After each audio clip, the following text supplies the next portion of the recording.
selaku dosen pembimbing kami serta rekan-rekan mahasiswa yang kami banggakan. Perkenalkan, kami dari kelompok 1 akan mempresentasikan proposal penelitian kami yang berjudul Perubahan Pola Berbahasa di Era Digital, Studi Sosiolinguistik tentang mahasiswa asrama Angkatan 2025 Universitas Andalas dalam media sosial. Assalamualaikum warahmatullahi wabarakatuh. Baiklah, saya di sini akan menjelaskan tentang perubahan pola berbahasa di era digital, studi sosiolinguistik tentang mahasiswa asrama Angkatan 25 Universitas Andalas dalam media sosial. Pertama, latar belakang. Media dan teknologi digital juga berperan dalam perkembangan bahasa. Penggunaan media sosial dan teknologi canggih lainnya telah memungkinkan penggunaan bahasa yang lebih luas dan memfasilitasi pembelajaran bahasa yang lebih mudah. Namun, di sisi lain, teknologi juga mempengaruhi evolusi bahasa dan menghasilkan bahasa teknologi yang memiliki kosakata dan struktur bahasa sendiri.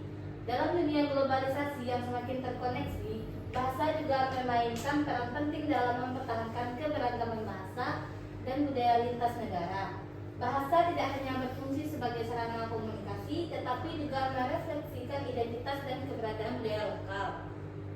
Perkembangan teknologi digital dan media sosial telah membawa perubahan signifikan dalam cara berkomunikasi masyarakat, termasuk kalangan mahasiswa. Beberapa penelitian terbaru menunjukkan bahwa di era digital, karakteristik kebahasaan seperti singkatan, bahasa gaul, emoji, dan ahli kode menjadi semakin lazim. Dalam konteks mahasiswa asrama Universitas Andalas Angkatan 2025, hal ini menarik untuk dikaji karena mereka aktif menggunakan media sosial dalam kehidupan sehari-hari. Baik, saya akan menjelaskan rumusan masalah. Yang pertama, bagaimana pola berbahasa dan pola perubahan berbahasa mahasiswa asrama Angkatan 2025 Universitas Andalas dalam media sosial. Yang kedua, bagaimana pengaruh gaya berbahasa di media sosial terhadap penerapan di dunia nyata. Yang ketiga, sejauh mana terjadi pergeseran antara gaya berbahasa formal dan informal. Yang keempat, faktor-faktor apa saja yang memengaruhi perubahan pola berbahasa mahasiswa. Selanjutnya, tujuan. Yang pertama, mengidentifikasi pola berbahasa mahasiswa peternakan Angkatan 2025. Yang kedua, untuk mengetahui bagaimana pengaruh gaya berbahasa di media sosial terhadap penerapan di dunia nyata. Yang ketiga, untuk mengetahui sejauh mana pergeseran gaya berbahasa antara formal dan informal. Yang keempat, untuk mengetahui faktor-faktor apa saja yang mempengaruhi perubahan pola berbahasa mahasiswa. Baik, saya akan menjelaskan manfaat. Yang pertama itu manfaat teoritis.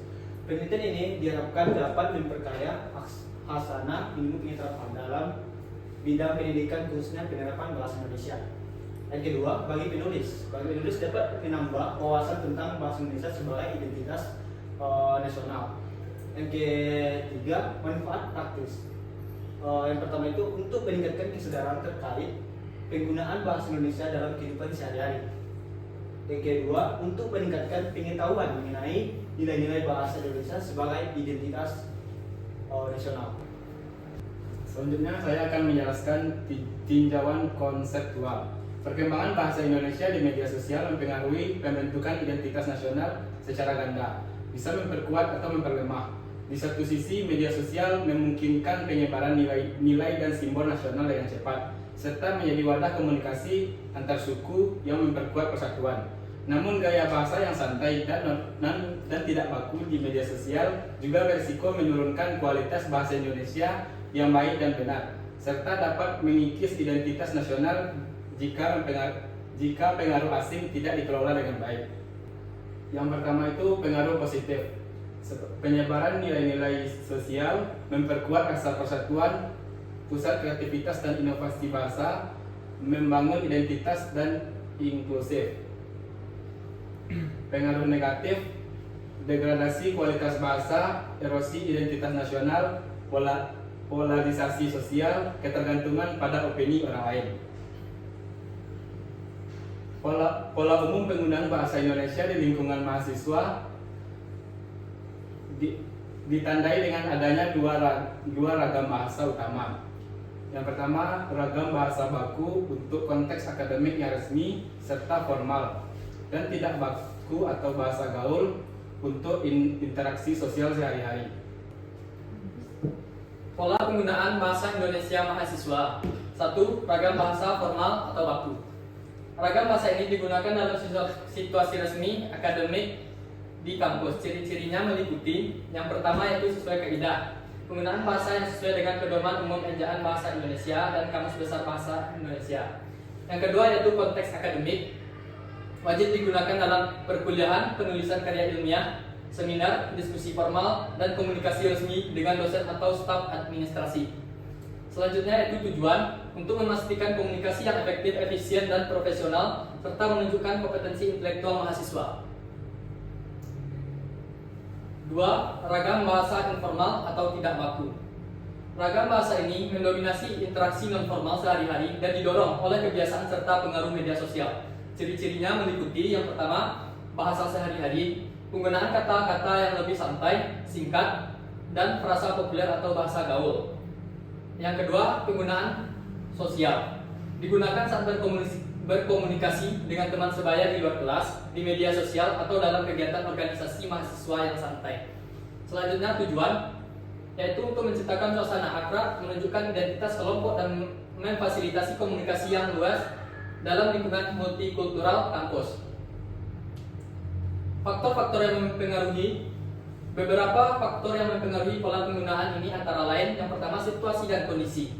Mahasiswa cenderung adaptif beralih antara bahasa formal dan informal tergantung pada situasi dan lawan bicara. Yang kedua itu pengaruh media sosial. Munculnya kosakata baru dan singkat dari media sosial mempengaruhi bahasa sehari-hari mahasiswa, terkadang menyimpang dari kaidah kebahasaan.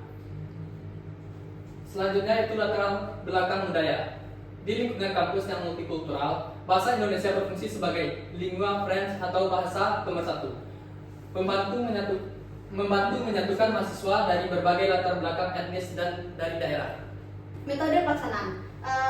Metode yang akan kami gunakan dalam penelitian ini adalah metode kualitatif dengan wawancara beserta kuesioner dan kuantitatif dengan perbandingan datanya. Pendekatan ini dipilih karena mampu menangkap fenomena pembahasan secara mendalam dan kontekstual.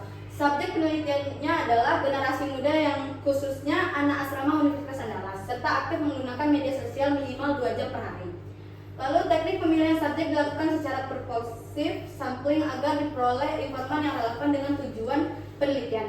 Selain itu, peneliti juga mengamati konten yang diproduksi dan dikonsumsi oleh subjek di media sosial untuk memperoleh data yang bersifat otentik dan aktual.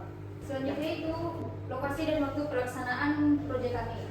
Penelitian proyek ini dilakukan di lingkungan asrama Universitas Andalas, lebih tepatnya di asrama Oren. Waktu pelaksanaannya kami rencanakan kurang lebih 1,5 bulan. Waktunya yaitu dari bulan Oktober sampai bulan November 2025. Minggu pertama dan kedua, bagian praproduksi yaitu perizinan dan penyusunan proposal. Minggu ketiga, bagian produksi yaitu wawancara dan pengambilan dokumentasi.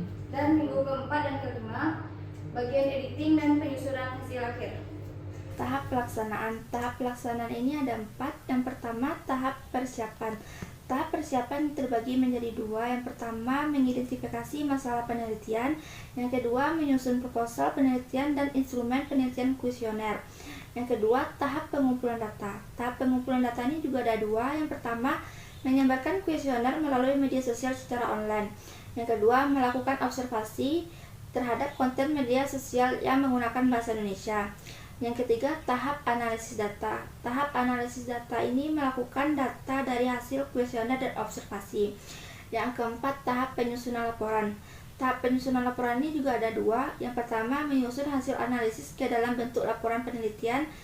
Kedua, menarik kesimpulan dan memberikan rekomendasi terkait penguatan identitas nasional melalui bahasa Indonesia di media sosial. Demikianlah pemaparan proposal penelitian kami yang berjudul Perubahan Pola Berbahasa di Era Digital, Studi Sosiolinguistik tentang Mahasiswa Asrama Angkatan 2005 Universitas Andalas dalam Media Sosial.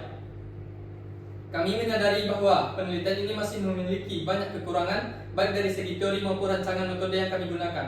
Oleh karena itu, kami sangat mengharapkan masukan, kritik, dan saran dari Bapak Ilham Hafifi selaku dosen pembimbing serta rekan-rekan semua, agar penelitian ini dapat menjadi lebih matang dan bermanfaat ke depannya bagi kita semua. Sekian dari kami, kelompok 1. Assalamualaikum warahmatullahi wabarakatuh.